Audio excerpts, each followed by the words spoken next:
కానీ అదేం తప్పేది అరెస్ట్ చేసారు కదా అందుకని. ఇక గద్వాల్లో బీఆర్ఎస్ కు బిగ్ షాట్ అంట. మున్సిపల్ చైర్మన్ తో సహా 15 మంది కౌన్సిలర్లు కాంగ్రెస్ పార్టీలో ఏదో పెద్ద దెబ్బ అని చెప్పాలా. ఎమ్మెల్సీ ఎన్నికలు ఈ నెలనే 28వ తారీఖు ఉన్నట్టున్నాయి. స్థానిక సంస్థల ఎమ్మెల్సీ ఎన్నికలు మహబూబ్ నగర్ లో ఉన్నట్టున్నాయి. అట్లాంటి పరిస్థితుల్లో దాదాపు మున్సిపల్ చైర్మన్ తో పాటు బీఆర్ఎస్ పార్టీకి పెద్ద దెబ్బ అని చెప్పాలా. 17 మంది కౌన్సిలర్లు, మున్సిపల్ చైర్మన్ కూడా కాంగ్రెస్ పార్టీలో, దాదాపు మొత్తం 17 మంది కూడా కాంగ్రెస్ పార్టీలో జాయిన్ అవుతున్నట్టుంది. అంటే గద్వాల్ మున్సిపాలిటీ పూర్తిగా కాంగ్రెస్ పరమైపోయింది. అంటే దాదాపు ఆడ ఉన్న కౌన్సిలర్లు వాళ్ళందరూ కూడా ఎమ్మెల్సీ ఎన్నికల్లో కాంగ్రెస్ పార్టీకి వేస్తారు. నిన్న కొల్లాపూర్ లో కూడా జరిగినట్టుంది. కొల్లాపూర్ లో కూడా చాలా మంది కౌన్సిలర్లు ఆ సంబంధించినటువంటి స్థానిక సంస్థలకు సంబంధించినటువంటి ప్రజాప్రతినిధులు కూడా కాంగ్రెస్ పార్టీలో చేరుతున్నారంట. నిన్న ఇంకో ఇంట్రెస్టింగ్ న్యూస్ ఏంటంటే ఇట్లాంటి పరిస్థితుల్లోనే వనపర్తిలో చైర్మన్, మున్సిపల్ చైర్మన్ కూడా పదవులకు రాజీనామా చేసిండు. అంటే వాళ్ళ మీద ఆరోపణలు ఉండే, ఆ పార్టీకి చెందినటువంటి నేతలే అసంతృప్తితో ఉండే వాళ్ళ అవిశ్వాస తీర్మానం కూడా పెట్టారు. ఈవెన్ 27న సమావేశం కావాలని కలెక్టర్ నోటీస్ కూడా ఇచ్చిండ్రు. ఇట్లాంటి పరిస్థితుల్లో ఇంకా ఎక్కువ నష్టం జరగకుండా వాళ్ళిద్దరిని రిజైన్ చేయించిందట. మరి అవిశ్వాస తీర్మానం అయితే అయిపోయింది. మరి బీఆర్ఎస్ పార్టీలో మరి ఎవరైతే అవిశ్వాసానికి సైడ్ ఉన్నారో ఆ నేతలు మరి బీఆర్ఎస్ లోనే ఉంటారా, కాంగ్రెస్ పార్టీకి పోతారా అనేది తెలియాల్సింది. మొత్తం మీద చూసుకున్నట్టయితే మహబూబ్ నగర్ స్థానిక సంస్థల ఎన్నికలైతే రసవత్తరంగా మారినాయని చెప్పాలా. అక్కడ బీఆర్ఎస్ సంబంధించినటువంటి లోకల్ బాడీ సంబంధించినటువంటి ప్రజాప్రతినిధులు, ఎంపీటీసీలు అయితేనేమి, కౌన్సిలర్లు అయితేనేమి, జెడ్పీటీసీలు వాళ్ళందరూ కూడా పార్టీ మారడానికి సిద్ధమవుతున్నారంట. మరి ఎట్లుంటది బీఆర్ఎస్ పార్టీ అయితే ఆల్రెడీ చూస్తున్నాం మనము నిర్వీర్యమైపోతున్న వేళ మరి పోటీ బేసిక్ గా ఎక్కడ అధికారం ఎవరైతే ఉంటుందో ఆటోమేటిక్ స్థానిక సంస్థలు అనేవి కూడా షిఫ్ట్ అయిపోతాయి. ఇంకా ఎక్కువ కార్పొరేషన్ ఇప్పుడు మొత్తం మున్సిపల్ చైర్మన్ పోయిందంటే ఆడ మొత్తం గద్వాల కాంగ్రెస్ వశమైనట్టే.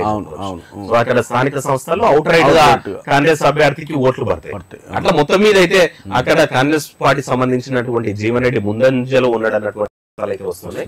సో మరి బీఆర్ఎస్ నిజంగా మునిగిపోయే నావా అనేది వీళ్ళు చెప్పడంలో వాళ్ళకి కౌన్సిలర్లకు మా అధికారం వీళ్ళ చేతిలో ఉంది కాబట్టి వాళ్ళ మినిమం. ఇంకోటి ఏంటంటే బీఆర్ఎస్ పార్టీ మీద అసంతృప్తి కూడా ఉంది. గతంలో ఉన్నటువంటి కౌన్సిలర్ అయినా సరే ఈవెన్ వాళ్ళని మనుషులుగా చూడలేదు, ప్రజల ఓట్లు వేసుకొని గెలిపించినప్పటికీ కూడా వాళ్ళని పట్టించుకోలేదు, ఫండ్స్ రాలేదు. ఈవెన్ ఎంపీటీసీలకు సంబంధించినటువంటిది బీఆర్ఎస్ ప్రభుత్వం సాలరీ ఇస్తామని కూడా ప్రకటించింది. ఆ సాలరీ లేదు, వాళ్ళ నిధులు లేవు, జనరల్ ఫండ్స్, ఫైనాన్స్ కమిషన్ అప్పులు ఎక్కువైపోయినాయి, వడ్డీలు ఎక్కువైపోయినాయి. ఈవెన్ ఏంటంటే గతంలో తెలంగాణ రాక ముందు వాళ్ళకి స్పెషల్ ఫండ్ ఉండేదంట, జనరల్ ఫండ్స్ లో వాళ్ళ వాటా ఉండేదంట, ఫైనాన్స్ కమిషన్ ఫండ్ ఉండేదంట. అవన్నీ తీసేసి వీళ్ళందరినీ దీంట్లోనే సర్పంచులకి అధికారాలు ఇచ్చేయడం వల్ల ఎంపీటీసీలు ఏంటంటే ఖర్చు పెట్టి ఓన్లీ వాళ్ళు ఏంటంటే ఇట్లా లోకల్ బాడీ ఎలక్షన్ లో ఓటేయడానికి ఎంపీపీలు ఎన్నుకోవడానికి తప్ప వాళ్ళ పదవులు, వాళ్ళ బాధ్యతలు వాళ్ళు దిష్టి బొమ్మల్లా అయినరు, ఉత్సవ గృహాల్లాగా అయినరు అన్నటువంటి ఆరోపణలు ఉంటాయి. ఇట్లాంటి పరిస్థితుల్లో ఈ రోజు కాంగ్రెస్ పార్టీ ఎమ్మెల్సీ ఎన్నికలు రావడం, కాంగ్రెస్ పార్టీకి బలంగా అక్కడ జీవన్ రెడ్డి అయితే గెలుస్తారు కన్ఫర్మ్ అయ్యింది. నల్లరిపి నడకన్నట్టుగా జీవన్ రెడ్డి గెలుపు చూడాలి. ఇక మాజీ భర్తపై మహిళా యాసిడ్ దాడి, విడాకులు ఇచ్చి వేరే పెళ్లికి సిద్ధమవడమే కారణమన్నటువంటి నేపథ్యం. అంతేలే, నాకు దక్కనోడు ఇంకెవరికి దక్కొద్దు అని లేడీస్ మొన్న ఖమ్మంలో ఇంకో ఇట్లాంటి న్యూస్ అన్నమాట. చేదు దులిపియమని మోహన్ అడిగిందంట, పైసలు లేవే అని చెప్తే వాని మీద యాసిడ్ పోసింది.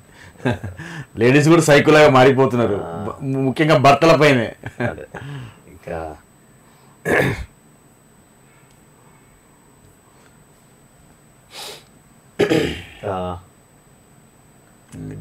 అవిశ్వాసం అన్ని ఏరియాలో కవర్ అయిపోతుంది. నల్గొండలో ఎప్పుడో మొదలైపోయింది, అన్ని మున్సిపల్ చైర్మన్లు అన్ని కూడా కాంగ్రెస్ పార్టీ కైవసం చేసుకోవడం కూడా జరిగింది.